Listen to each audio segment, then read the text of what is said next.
Bon appétit, Stone. Merci beaucoup. Bon.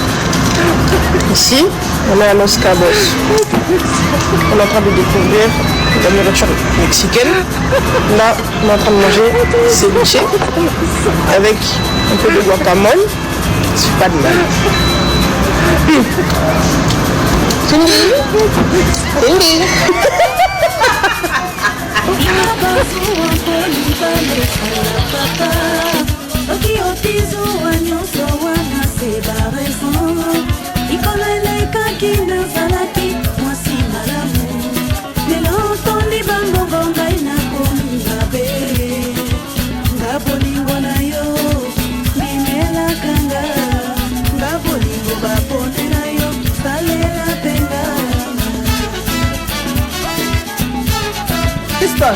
Qui na télé biso ngane ese maman biso boya papa biso biso déjà maman bino boya papa bino va za d'accord maman bino na papa bino ba boya na koma na Cindy siko ni na sori suso Didi Didi tekisa mama komi na basire talo ba sudi mama komi na ba second yo pe moi na ba second les yeux kofi yo pe on est comme jeune garçon te yo koni na jeune garçon génération na te Cindy on est jeune garçon génération na te biso za d'accord ngai nde parce et l'autre personne kanga qu'est-ce qu'on a d'accord na te nga ça doit d'accord na te moi na musala domestique les ozo na mon fleuri toujours tala biso nyoto aussi ba kotia na Robert Bosili Cyber ba kotia na lipa kovadizi boye ba ninga ba zanso ba kena ba pango ba lix ozo lia na charisme yo ba kotia na lipa kovadizi boye ya o tika ta mukokoli te na mukokoli o meni na mukokoli on ni soko kebo batambongo mais quand tu présentes chez les gens, bato ba yeba ma confiance l'homme idée. Faut ça la rassembler tous dans l'anzala. Parce que tout ça va rassembler là. Bah mais moi c'est comme bachelo mapa compagnie bachelo be. Ya on y a la charisme. Ça mon kokoli Cindy yo banda ko liana mon kokoli nyoso. On banda ko comme ça moi no traumatisé moi no na di distance. On vous la banzala na kuna la banjili kuna. En plus, vous avez un chango, tu as un chango, simba na tongo, tu as besoin d'avion liboso. Ah, moi, un chango, bourri qui boit, à vous tu vas bien. Hein? Yo, vous avez permis la vie, on a mon pauvre, mon conduit. On a profité de nos côtés. Et là, on a dit, bon, on a dit, il y a eu ça confie, un représentant attaque que moi, si, est-ce que vous êtes d'accord? On a les gens qui confient mon homme idée, ils représenter Biso Yo. Ça, c'est ma femme. Donc, on analyse, mais pas Chantal Bolesili. On nous a comme analyse, mais on fait ma bien à podium, on a dit, la magasin dans les calidors. On analyse maintenant, je te dois du respect. Bébé. La banda qui koye bisayo peki sa mwana. Denda mwana matoi akota makamu na bino ba parenté oyoka kité. Didiston a manqué papa na ba respect. Soki batu balingi baloba na Didiston, papa na alati costume na cravate ayeko pekisa. A continuer lisusu fait a manqué papa na ba respect. Soki batu balingi baloba papa na alati sous costume na cravate aye ne touchez pas à ma Didi. Didi c'est mon sang. Moi n'a pas d'ana été à qui qu'on manquait moi si à papa maman si. Comment il va retomber? Ali anje mangwane bimi ma meyenga. Baso na kana musicien te. Kofi azanduliste. Comment il retomber? Ma meyenga pekisa mwana suka na chanson. Ma meyenga pekisa mwana.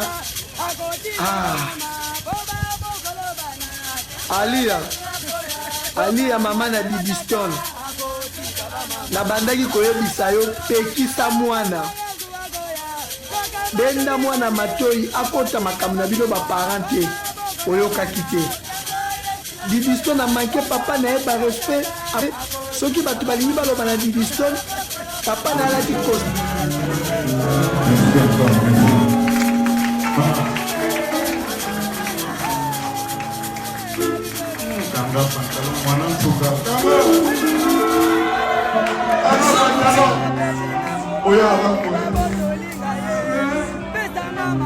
puisse appartenir à une chambre de sage. Kofi a mérité. Tata Oyo à la perruque noire.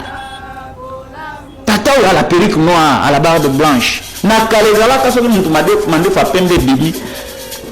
A commis sage na société. Bana mike ba commis ndeko luka conseil pas na ye. Mais na mikolo yo mande fa pembe comme signe buzoba. Les signes distinctifs ya buzoba na kati ya Congo mikolo yo comme mande fa pembe. Et comme le roi ba galon, oh ba buzoba balataka. Tataka moko ya lobaono eloko na mobali ils ont la capacité ya eloko ya mwana ya 18 ans. Tataka ka oyo ya mande fa pembe à la perruque noire. Yo moni mutu akoma kulu akeko luka perruque ayeko bamba na mutu achena mande fa pembe okanisi message mais tala lelo lorsque vous voyez elongelo quelqu'un qui a fait de bonnes études,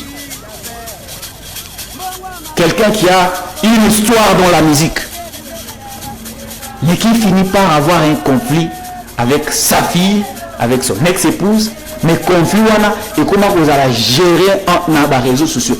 Si lui n'a pas réussi, Tata Oyo à la perruque noire, ceux qui n'a pas réussi à gérer la petite unité qu'on appelle la famille, un petit regroupement de gens avec une femme et des enfants, à côté qu'on gérer en moté. Bon, kaka, vous allez représentant et peuple et si vous baninda gokoka.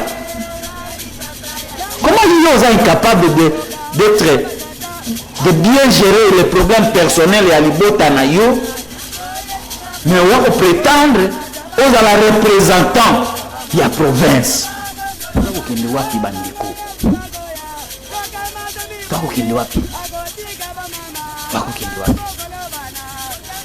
En tout cas, bon, à moins que nous ayons élection, nous avons corruption, nous avons confiance dans Tata ou ya perruque noire, nous avons fait pembe. A Tchepe Tchok. Yo, ça l'a pembe bota. Non seulement que nous avons pembe na perruque, mais comme nous avons pembe. Il n'y a plus de différence entre Yona Jibel et Lona Nandenge et Aloposo. C'est quoi cette histoire-là?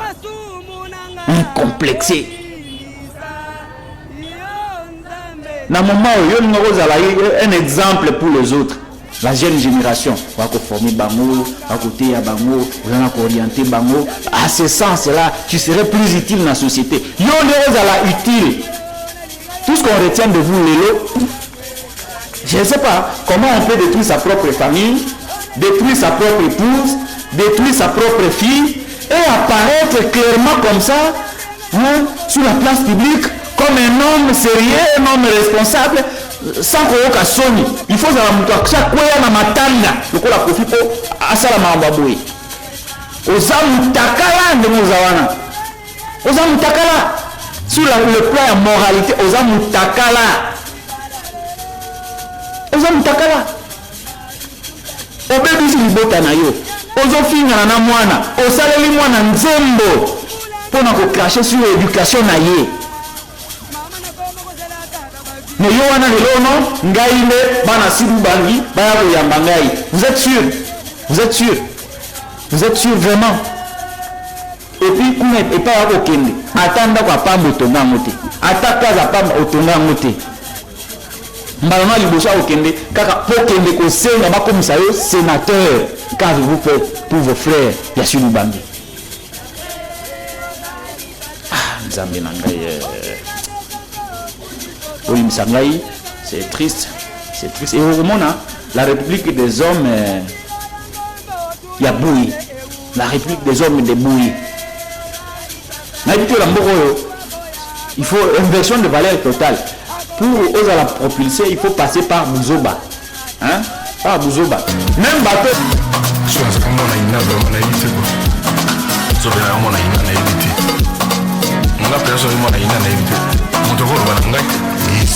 tu vas voir une année. Tu vas trouver une